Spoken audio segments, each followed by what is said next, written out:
Welcome back to the TEDMED at CDC. Our next presenter is Fabiana Pimenta. Her topic is How Far a Barefoot Can Go, My Personal Life Story. Fabiana.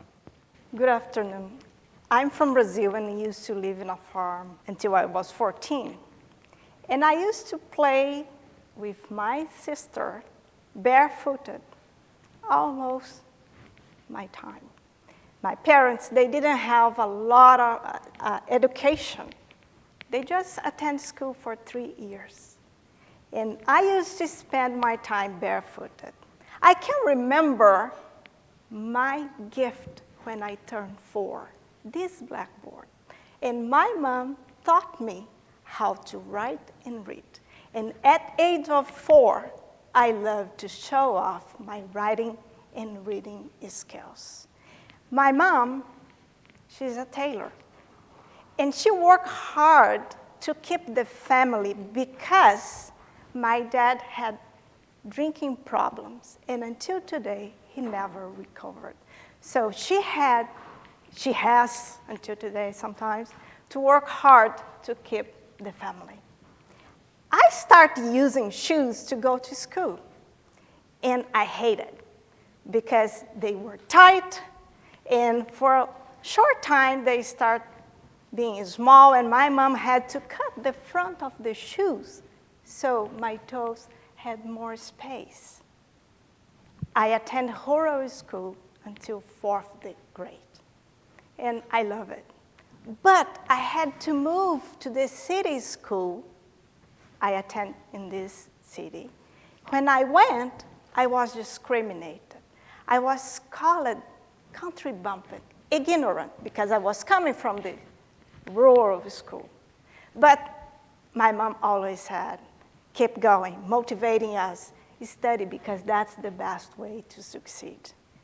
To attend high school, my parents, they sold the farm, and we moved to Ribeirão Preto, a huge city, comparing to that small one that I attend school and the farm. And it was another struggle. My dad, he couldn't keep up in any job, and my mom had to work harder. And my sister and I, we start also doing little jobs. But I work hard, I study a lot, and I applied for public college, a very remarkable one in Brazil. And in 1986, I was accepted. And it was fantastic. It was the victory of sacrifice, family, hard work, friends, and it was a rainy day, I can remember. And I ran all the way home to tell my mom that I got into the college.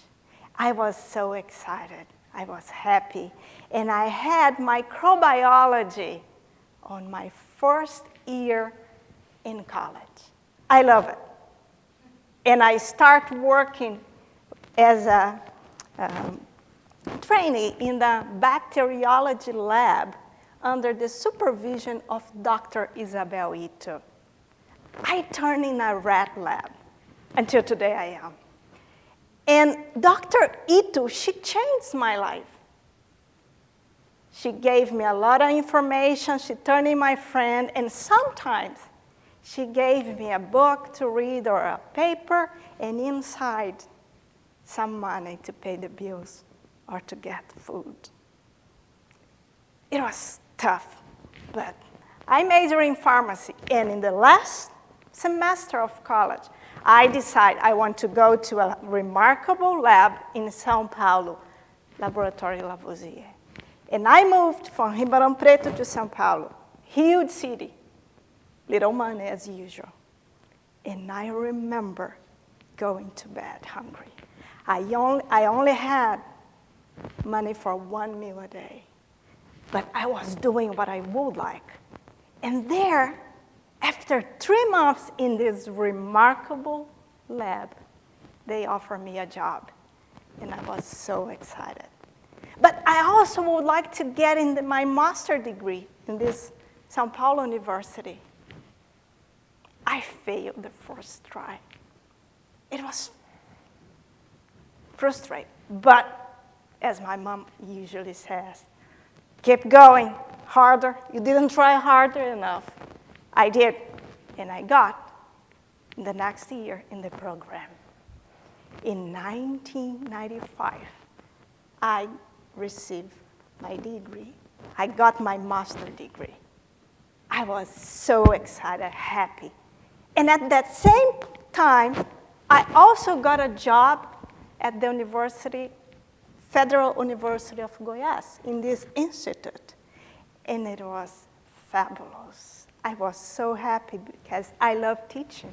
Until today, I love teaching and training people. And I started working as an instructor in microbiology. And in 1999, Brazil started Hib vaccination, Haemophilus influenza vaccination. And I was invited to participate in the carriage study to evaluate the impact of the Hib vaccine. I was in the middle of my PhD. I was working on my PhD. I was being trained to learn how to isolate and identify pneumococcal and Haemophilus at the Instituto Adolfo Lutz in São Paulo. And at all this going on, I decided to get married. Yes. Samples, more than 1,000 to be processed, small team, working a lot. I decided to get married. I did. 18 months after, I got divorced. Another fail. What I did? Work, lab. I put myself in isolation inside that lab. And Valentine's Day in 2005, my birthday, what I'm going to do? Give me a gift, a membership to the American Society of Microbiology. So I could get more papers, be in my isolation mode, but I was happy working, workaholic mode. And it was great, but I was working in carriage study, public health, yes, but I was completely inside myself. And in 2006, January, download papers, I got this one. How to serotype using PCR pneumococcal.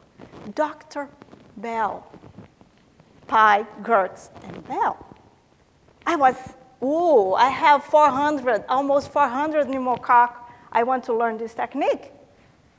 I decided to send an email to Dr. Bell, and I got a yes after a few days.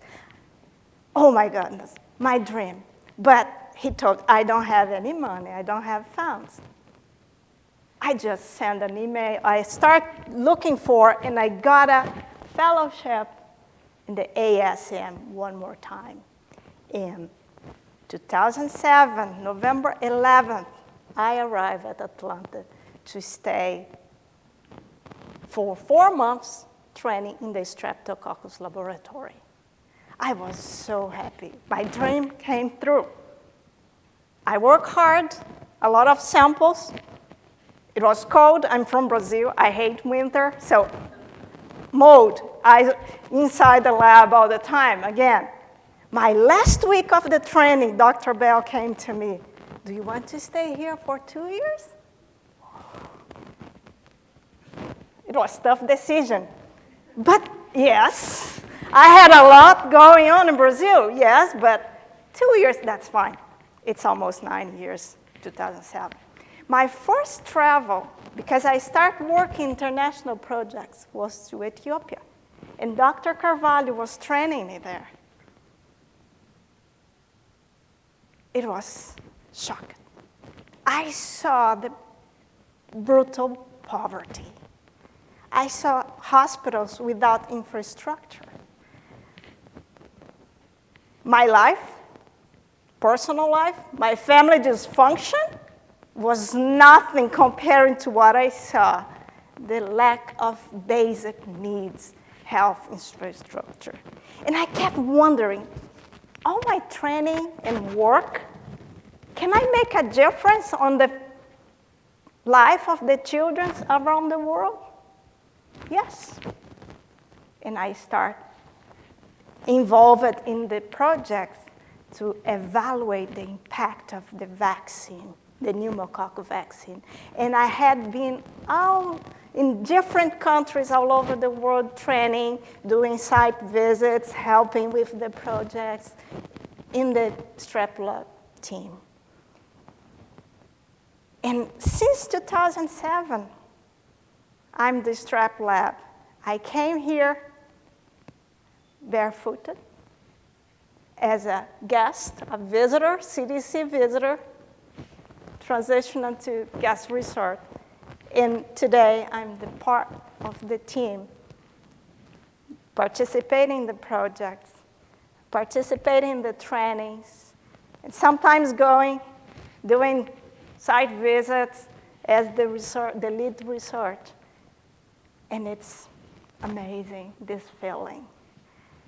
And I had been wearing different hats and shoes, I can tell. Sometimes it's hard, but I'm advocate of public health, vaccination. And I'm still a lab rat. Until 12:05 today, I was doing some work in the lab, and that's what I like. My life, it's a daily victory. Family, friends, angels. And I can remember my mom's word. Keep going, study, that's the way to succeed. And she instilled in me and my sister to be a victor and not a victim. Even though we had problems, my dad, and poor, but we had people helping. We had this will to improve, to get better. My life is public health. And looking back, I never would have believed a barefoot child could have walked this far. And I would like to thank all the people, all the friends, all the angels that allowed me to be exactly here. And also to the TEDMED, because I feel like a celebrity today. Thank you.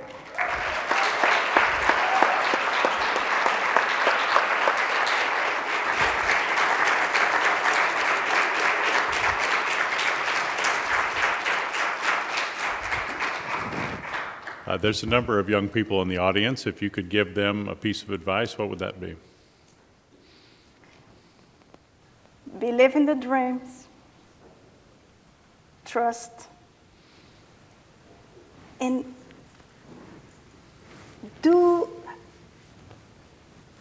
treat people as you would like to be treated, with a big smile. And hard work, study. And I would like to say, mothers and fathers, they are a whole model in our lives. And that's what we need to look for, mentors. So young people, old people, going on. I don't think people get old. We just get more years. Oh, good. We are always trying to learn. Doesn't matter the subject. Okay. Thank you, Fabiana. Thank you.